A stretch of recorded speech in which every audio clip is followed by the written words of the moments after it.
Assalamualaikum warahmatullahi wabarakatuh. Baiklah, pada kesempatan kali ini saya akan mempresentasikan proposal penelitian saya dengan judul Strategi Pengembangan Daya Tarik Wisata Air Terjun Nyarai di kawasan Lubuk Alung, Kabupaten Padang Pariaman. Baiklah, terlebih dahulu saya akan memperkenalkan diri saya. Saya Linda Ratnafari dengan NIM 19135057. Baiklah, langsung saja pada bab pertama, yaitu latar belakang. Menurut Undang-Undang Nomor 10 Tahun 2009 tentang Kepariwisataan, pariwisata adalah berbagai macam kegiatan wisata dan didukung berbagai fasilitas serta layanan yang disediakan oleh masyarakat, pengusaha, pemerintah, dan pemerintah daerah. Pariwisata tidak lepas dari istilah potensi dan daya tarik wisata. Menurut Soekardi dalam Wardana, potensi pariwisata adalah segala yang dimiliki oleh suatu daya tarik wisata dan berguna untuk mengembangkan industri pariwisata di daerah tersebut. Daya tarik wisata menurut Cooper dan kawan-kawan dalam ide bagus mengemukakan bahwa terdapat 4 komponen yang harus dimiliki oleh sebuah objek wisata, yaitu attraction, accessibilities, amenities, dan ancillary service. Padang Pariaman merupakan kota madya di Sumatera Barat. Tidak hanya terkenal memiliki kuliner yang menggugah selera, banyak destinasi wisata alam Padang Pariaman yang menarik dikunjungi. Tidak hanya wisata alam, tetapi juga terdapat wisata sejarah, budaya, hingga wisata buatan. Salah satu prospek wisata di Kabupaten Padang Pariaman yang berpotensi yaitu wisata alam yang bertempat di Dusun Gamaran, Kecamatan Lubuk Alung, yaitu air terjun Nyarai.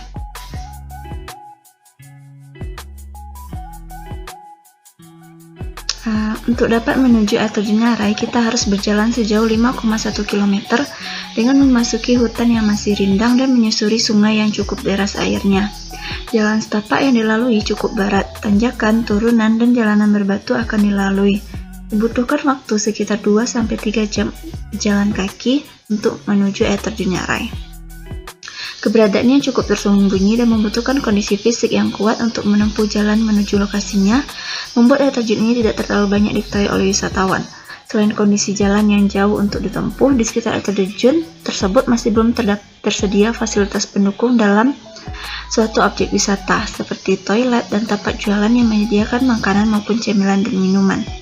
Hal ini tentunya membuat wisatawan harus menyediakan dan membawa persediaan makanan dan minuman untuk menuju lokasi air terjun. Sesuai dengan hasil identifikasi 4A, Attraction, Amenity, Accessibility, dan Ancillary, di air terjun ini belum terdapat satupun akomodasi atau atraksi wisata, sehingga para wisatawan yang ingin menikmati kesegaran air terjun hanya bisa melakukan loncatan dari bebatuan yang mendasar di sekitarnya, dan bisa dikatakan air terjun ini belum berkembang dengan baik. Namun jika diperhatikan dari segi alamnya, air terjun Nyarai memiliki salah satu potensi wisata yang bisa dikembangkan, yakni alamnya yang masih asri.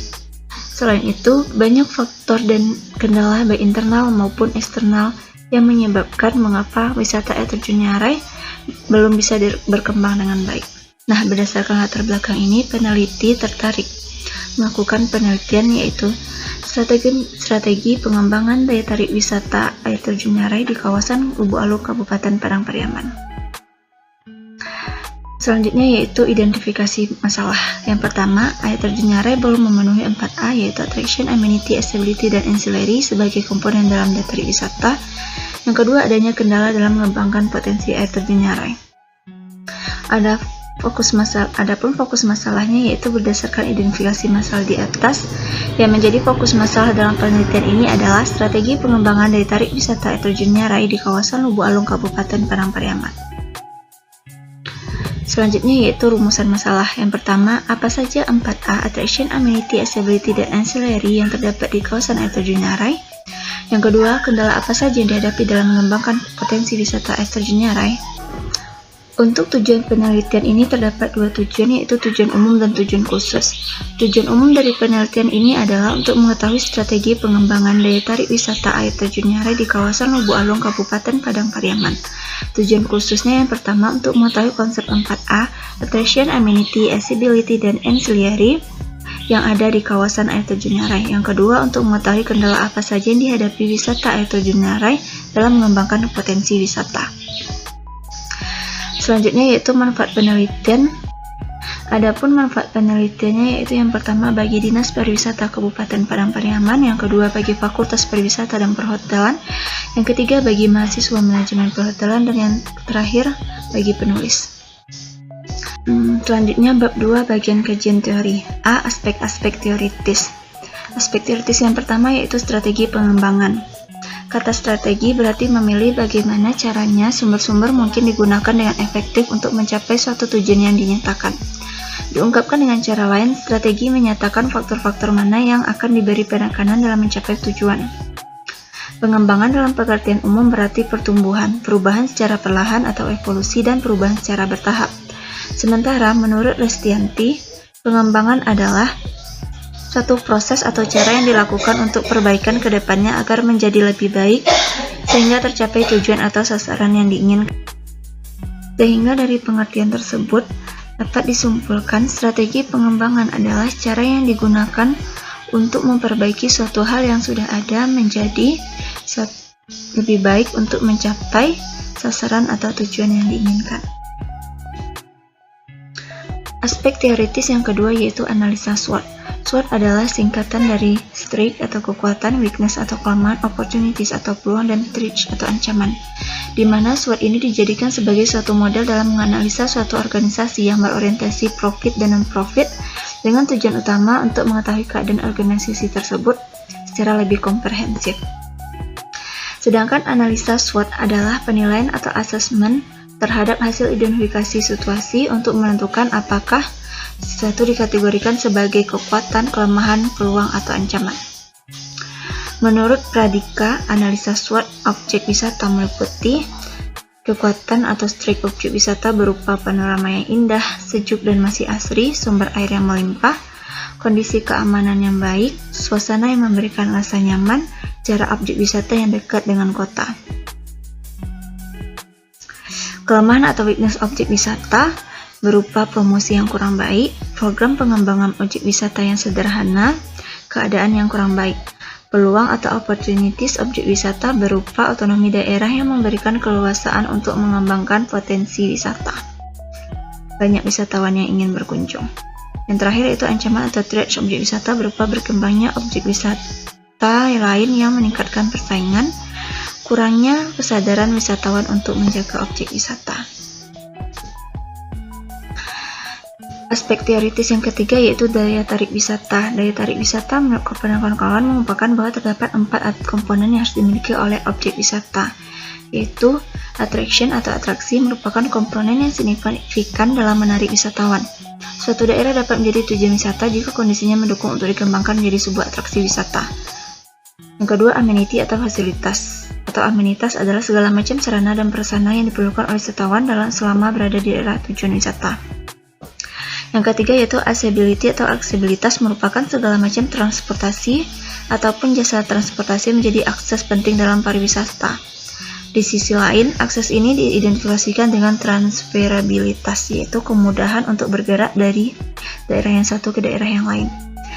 Yang keempat yaitu ancillary atau pelayanan tambahan harus disediakan oleh Pemda dari suatu daerah tujuan wisata baik untuk wisatawan maupun untuk pelaku pariwisata seperti lembaga pengelolaan, tourist information, travel agent yang berperan dalam kepariwisataan. Bagian selanjutnya yaitu kerangka konseptual. Analisis strategi perlu dilakukan dalam upaya pengembangan suatu objek wisata. Upaya tersebut berupa mengidentifikasi faktor internal, kekuatan dan kelemahan, dan faktor eksternal berupa peluang dan ancaman terhadap objek tersebut. Maka dapat dirumuskan rencana strategi yang nantinya akan dijadikan pedoman untuk lebih memperjelas kerangka konseptual penelitian. Berikut disajikan dalam bentuk gambar, yaitu strategi pengembangan daya tarik wisata air terjun Nyarai berdasarkan identifikasi 4A, attraction, amenity, accessibility, dan ancillary. Selanjutnya pertanyaan penelitian. Bagaimana strategi pengembangan daya tarik wisata air terjun Nyarai ditinjau dari 4A, attraction, amenity, accessibility, dan ancillary dengan menggunakan analisa SWOT, yaitu strength, weakness, opportunity, and threat. Bab ketiga yaitu metodologi penelitian.